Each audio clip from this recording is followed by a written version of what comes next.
Je continue à croire et à être tout à fait d'accord avec notre invité français que la meilleure solution et le moteur du changement, ce sont les petites communautés, ces petits groupes, hein, ces groupes de gens actifs qui, bien que ce soit une minorité de la population sur la planète, ce seront eux qui vont être le moteur du changement. D'ici là, le rôle de toutes les solutions de consommation est politique. Parce que les gens aiment toujours que les règles soient simples, hein. Je vais essayer de vous donner donc un indicateur très simple pour une bonne solution. Le concept, c'est l'économie circulaire, hein. Tout ce qui est matériel, tout ce que la nature peut décomposer et l'utiliser ensuite encore dans le circuit, c'est tout ce que nous pouvons utiliser dans la nature, tout ce que nous pouvons, tout ce que nous avons déjà exploité, que nous ne pouvons pas retourner, comme ce plastique par exemple, doit être gardé en bon état pour qu'on puisse le réutiliser. Peut-être pas éternellement, mais au moins nous pouvons essayer de penser que l'objectif est éternel, mais nous devons essayer de faire l'optimum. Donc l'économie circulaire doit être la règle, parce que très souvent les industriels se plaignent de toutes des réglementations qui représentent des freins à l'entrepreneuriat et que les gouvernements donnent des subventions en arrêtant le circuit naturel. Donc, ce qu'il faut limiter comme solution politique, c'est arrêter les subventions pour toutes les énergies fossiles et se laisser guider par les principes de l'économie circulaire. Au moment où nous aurons une technologie mature qui pourra remplacer tout ce que nous ne pouvons pas avoir comme produit de l'économie circulaire, les autres produits doivent être interdits. Les industries, la science, le génie humain sont tous productifs pour se concurrencer et rendre tous ces produits accessibles par des coûts bas. Si c'est possible, je pense que si nous pouvons faire cela, l'avenir. Il y a une pensée selon laquelle, je ne me rappelle plus quel était l'auteur de cette pensée, mais selon lui, ce qui est dicté par la nécessité est possible. Je ne veux pas que nous ayons l'impression de nous retrouver dans une impasse, donc de choisir entre la possibilité de bien vivre, ce qui n'implique pas nécessairement la croissance, et puis donc la façon dont on aborde le monde, dont on conçoit le monde. Donc en fait, il y a des faits qui remettent en question nos connaissances actuelles. Par exemple, l'exemple des dinosaures. Ou bien l'idée selon laquelle il n'y avait pas de désert dans le passé. En fait, aujourd'hui, vous voyez qu'il y a une désertification, donc le désert qui avance, c'est dû à une multitude de facteurs très complexes. Mais manifestement, aujourd'hui, les choses ne se passent pas de la même manière que dans les temps très très anciens et très éloignés. Ensuite, le développement des énergies renouvelables, des transports moins polluants et de l'efficacité énergétique. Ce que nous investissons aujourd'hui dans les énergies renouvelables, écoutez, là, il y a plein de choses qui sont recyclables parce que même les ciments que vous utilisez pour construire donc les éoliennes, c'est quelque chose qui est recyclable. Donc ces matériaux permettraient effectivement de créer d'autres sources, par exemple, d'énergie. Bon, on ne peut pas faire ça, par exemple, avec une centrale nucléaire. Et d'ailleurs, c'est quelque chose que nous ne pouvons pas faire avec les centrales à charbon, où effectivement vous avez un extraordinaire amortissement des matériaux. Par contre, ce que laissent ces centrales après elles est absolument terrible, comme par exemple les cendres toxiques, des métaux lourds. Donc effectivement, nous avons besoin de grandes quantités de ressources stratégiques. Ces derniers temps, par contrainte, je travaille beaucoup sur les mines et par exemple la production de cuivre qui va battre des records d'ici 2030 en raison donc de la mobilité, de l'augmentation de la mobilité électrique. Eh bien, c'est assez dangereux parce que la production de cuivre, c'est quelque chose de très polluant. Mais il faut donc essayer de chercher un compromis entre donc les besoins des gens, entre les objectifs qu'ils poursuivent, je sais pas, voyager en voiture, en avion, etc. Chez les gens, c'est une aspiration à la liberté, l'aspiration à l'indépendance, à la possibilité de faire ce que l'on veut de sa vie, au fait, l'aspiration de tenter quelque chose de nouveau. Et donc, c'est là où il faut chercher le compromis. Donc, comment sauver la planète sans rendre les gens malheureux? Je me réjouis de voir donc l'apparition de ces nouvelles communautés vertes, mais elles sont différentes des communautés vertes historiques, celles de nos grands-parents par exemple. Actuellement, il s'agit de personnes qui ont une nouvelle manière de penser, qui diminuent leur consommation, ou du moins la consommation de certains produits, effectivement pour envoyer un signal fort à l'ensemble de la société. Donc ce sont des communautés ouvertes qui acceptent tout à fait les nouveaux venus euh, et qui en même temps ne retiennent personne. Ce sont autant d'éléments qui n'existaient pas dans les anciennes communautés. Tous les jours, il y a de nouvelles découvertes qui nous permettraient effectivement de trouver le juste milieu.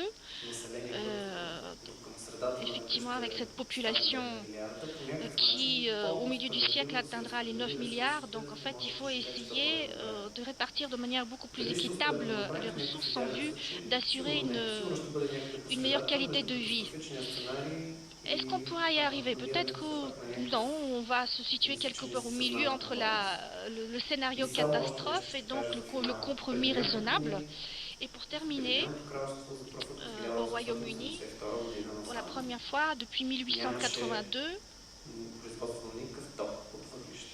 Нещо, il n'y a pas eu de production като d'électricité à общи partir de критерии charbon. в опазването на околната среда, преди Lorsque j'ai entamé mon parcours professionnel dans le десетина domaine de години la беше production казано, de l'environnement, si quelqu'un à l'époque m'avait dit всички казаха, ça, че е невъзможно да се направят j'aurais tout гъвкави simplement централи на въглища, enfin просто j'aurais могат да ricané. бъдат спирани и пускани. Donc Това се не прави. il était question de centrales plus souples Буквално тези qui мощности, pourraient които преди това s'arrêter et съществуваха, redémarrer. спазват Ça quelque възможностите, не chose qui a може по été никакъв fait. начин да бъдат управлявани, Avant donc on вече disait успяват по qu'effectivement някакъв c'était начин des да sites qui ne компенсират pouvaient и да pas être балансират gérés, qu'on ne pouvait всичко pas това, което arrêter. се произвежда електрическа енергия. Mais Така че aujourd'hui, voilà, c'est нашата possible, дума. ça permet de compenser tout le reste. Donc il y a des Добре, manières може de да си faire. позволим време за да веднъж само Alors peut-être que moi je vais тази tout процедура. simplement utiliser mes minutes Значи, en първият въпрос дали има bloc. антропогенен фактор. Alors tout d'abord, est-ce qu'il y a un facteur Нищо, аз humain? също искам да отговоря на този Donc въпрос. je voudrais répondre à cette question, si tu le permets. А, преди 6 години бях в Il y a Щатите. 6 ans, je suis allée aux États-Unis et lors de ce Имахме voyage, една среща в Колорадо, nous avons която eu donc une rencontre беше с au една Colorado. национална лаборатория там, C'était Национален dans le cadre изследователски център. d'un И laboratoire още тогава колегите си national бяха сметнали, че de recherche. поне Et donc 90% déjà à cette от époque-là, учените, les които се collègues занимават с такива considéraient que 90% des са на scientifiques мнение, qui че travaillent промени sur le в климата climat има и почти 90% от тях, т.е. почти пълен donc консенсус. confirment qu'il y a donc des changements climatiques et 95% Отчита des се scientifiques значими considéraient que естествени c'était dû à un facteur, може au би facteur humain. една пета Donc някакви може évidemment, да бъде обяснена un cinquième des changements pouvait être expliqué извън човешките selon donc les всичко modèles останало climatiques продължеше pouvait être expliqué en dehors de повишаване l'activité на humaine, mais sinon c'est сега, l'activité humaine qui est à като l'origine говорим за темата за de срещата в Париж, l'augmentation des émissions. Maintenant, аз parlant de искам да Paris, дам няколко je voudrais факти, които са по-скоро около donc énoncer un certain nombre тази de среща, faits защото qui tournent autour de иска да избегне момента, в който казваме, че да, всичкият прогрес, всичко, което виждаме в момента, се случва само и единствено благодарение на тази среща, въпреки че дори да сме в известна степен критични към резултатите, това, че решението от Париж все още не спасяват планетата. Nous savons très bien que les solutions proposées à Paris ne permettraient pas de sauver pour l'instant la planète. Donc en fait, il faut encore du temps pour qu'on puisse appliquer toutes les solutions, tous les plans, toutes les stratégies qui vont, que ce soit par les sociétés, les gouvernements, par nous-mêmes, parce que nous, en tant que consommateurs, nous jouons un énorme rôle à Но jouer. имаше някои неща, които се случваха къде под радара, къде съвсем явно и които всъщност доведаха до възможността да оберем тези плодове, тези резултати и да си позволим поне за малко да се зарадваме и да отчетем тази победа, която е решението в Париж. През 2008 година на политическа конференция чух, че според учените, които се занимават с климата, договора моделите, които разглеждат бъдещите сценарии, изискват от развитите индустриални страни от 2015 нататък да започнат стремително да намаляват емисиите си. На развиващите се страни идеята беше тогава да се позволи техните емисии да растат до към 2030 година. И някакси 2015 с решението, което беше взето по време на конференцията в Париж, сякаш следваше точно този модел. Само че решението в Париж вече не гони 2 градуса като цел, която имаме, а всъщност се опитва да измести целта към градус и половина. Нещо, което ние вече сме в този сценарий. За Земята вече е долу-горе градус и половина топлина. Поне много малко неща, докато достигаме до този момент. Много беше важно Париж да не повтори провала в Копенхаген, защото това сигурно пак ще забави инерцията. Тогава резултатът водиха с големи надежди, обаче резултатът е, че и най-големите активисти с предотвратяване на промените в климата просто бяха на ръба на силите си след тази конференция и радостно. De Copenhague. Et donc nous nous réjouissons de voir que 2015 a débouché sur un autre résultat. Една сделка се случи през едно споразумение се случи през 2014 година, което за мен беше червеното килимче към París. En fait, c'était une sorte de tapis rouge qui nous a permis donc d'aller vers Paris. Alors, les États-Unis et la Chine, lors de négociations secrètes, ou du moins ces négociations ont été présentées comme secrètes en Europe, donc en fait, ces deux pays auraient participé donc à ces négociations et à la suite de cet accord, la Chine a commencé, donc en fait, a tout simplement supprimé un certain nombre de projets portant sur la construction de nouvelles centrales à charbon. Aux États-Unis, au niveau fédéral, de prime abord, rien ne se passait pendant des décennies. Après la déception de Kyoto, moi-même j'étais très frustrée en tant qu'étudiant à l'époque, lorsque je discutais de manière non officielle avec des représentants de la diplomatie américaine. Donc en fait, là, il était question des délais. Personne ne s'engageait avec les délais. Donc, personne ne voulait que les États-Unis s'engagent avec des délais. Donc en fait, Washington était complètement figé à l'époque. Et donc, au niveau fédéral, il n'y avait pas de progrès possible. Mais parallèlement,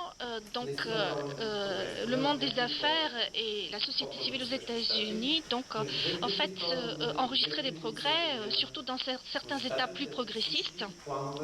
Donc jusqu'en 2010, par exemple, aux États-Unis, tous les projets de construction de nouvelles centrales à charbon ont été tout simplement supprimés. Donc plus de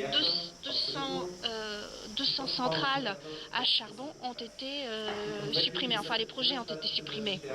Et vers 2010, les États-Unis s'étaient engagés de ne plus investir dans de nouvelles centrales à charbon. Nous pouvons dire que nous avons déjà les premiers résultats de ces décisions. Donc en fait, les investisseurs évitent évite les investissements dans de nouvelles centrales à charbon. Mais le problème, c'est les anciens sites. Donc en fait, comme je vous l'ai dit, les investisseurs, donc ils quittent pratiquement en panique ce domaine. L'année semaine, je participais à une conférence à la frontière entre la Pologne et l'Allemagne, et donc un géant suédois essaye donc de se débarrasser de dizaines de ces sites à charbon. Voilà, et donc en fait il y a tout un jeu qui s'est mis en place avec les sociétés tchèques. Donc pour l'instant on ne connaît pas les paramètres de l'accord, mais il paraîtrait qu'il s'agit donc d'un marché à 1 euro. Donc en fait, il s'agit de centrales à charbon qui sont plutôt en bon état, même si elles sont assez vieilles. Mais pour cet investisseur, c'est clair que dans le futur, les centrales à charbon ne permettront pas donc d'avoir un retour sur investissement. Par exemple, un milliardaire comme Warren Buffett a renoncé à investir dans les énergies fossiles. Donc actuellement, il en est à 85% d'énergie renouvelable, et donc il a à peine 15% de son portfolio dans les énergies fossiles.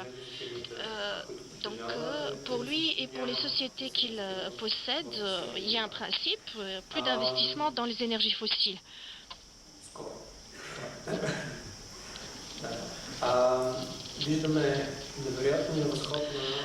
Ce que nous avons pu également observer, c'est donc le progrès de la mobilité électrique. Donc en fait, ça change en l'espace de quelques mois pratiquement. Donc il y a un élargissement du marché assez impressionnant. Donc tous les grands fabricants, constructeurs automobiles ont commencé à proposer donc des innovations sur le marché des véhicules électriques. Et en dernier lieu, ce que je voudrais dire, c'est que selon beaucoup de personnes, l'Europe a commis son suicide économique simplement parce qu'elle n'a pas attendu que les anciennes colonies soient suffisamment mûres pour ce marché-là. Non, je ne suis pas d'accord. Donc en fait, l'Europe a joué le rôle du brise-glace grâce aux efforts qu'elle a déployés et grâce à tous les investissements qui ont été faits sur ce marché, sur le marché des nouvelles énergies. Donc nous pouvons aujourd'hui dire que les prix donc des énergies renouvelables aujourd'hui sont suffisamment compétitifs.